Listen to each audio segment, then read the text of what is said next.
High high আপা, এসব তুমি কি করতেছো? তোর কাপড় চোপড় ময়লা হয়ে গেছে ভাই, ওগুলা ধুইতাছি। বাড়িতে এত কাজের লোক থাকতে তুমি কেন এসব করতেছো? এই গরিবের বাচ্চা ছোট লোক, তুই থাকতে আমার বোন কেন জামা কাপড় দিতেছে? জামা কাপড় তো উনিই ধুবে, উনি ধুবে না তো কে ধুবে? তুই ধুবি? তুই খালি জামা কাপড় ধুবি না, পারলে আমাকে বাড়ির কেতা বালিশ যা আছে সব ধুবি, তোর আব্বার লগে গিয়ে গরু ছাগল এগুলোও ধুবি, মানে গোসল করাবি। আমি জামা কাপড় ধুবো? আবার জিগায়, তুই তো জামা কাপড় ধুবি, ভালো করে পরিষ্কার করবি, তারপর থালা বাসন গুলা সুন্দর করে পরিষ্কার করবি। কিন্তু আমি তো কখনো এসব কাজ করি না, কিভাবে করব? কোনো সমস্যা নাই, আমার বোন তোর দেখাই দিব। আবার আরে পিড়ায় ভালো করে কাজ শিখায়। ঠিক আছে। এই বলেন কিভাবে কি করব?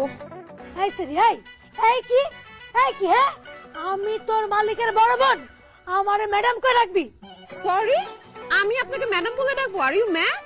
অবশ্যই তুই আমার ম্যাডাম কই রাখবি, নাহলে গোবরের পানি আই না তোর গায়ের মধ্যে ঢেলে দেবো। না না না, প্লিজ গোবরে পানি দিবেন না, শরীর নোংরা হয়ে যাবে। ম্যাডাম বলেন আমি কিভাবে এই থালা বাটি ধুবো, কাপড় ধুবো বলেন। এই যে গেঞ্জিটা ধর, এর মধ্যে সাবান ভালো মতো ঘষ, তারপরে এমনি এমনি করে খাস। হইতেছে না, ভালো মতো কর, এমনি এমনি করে খাস, এমনি এমনি করে খাস। হয়েছে, আপনি যে কতদূর কাম করতে পারবেন আমি ঠিকই বুঝছি।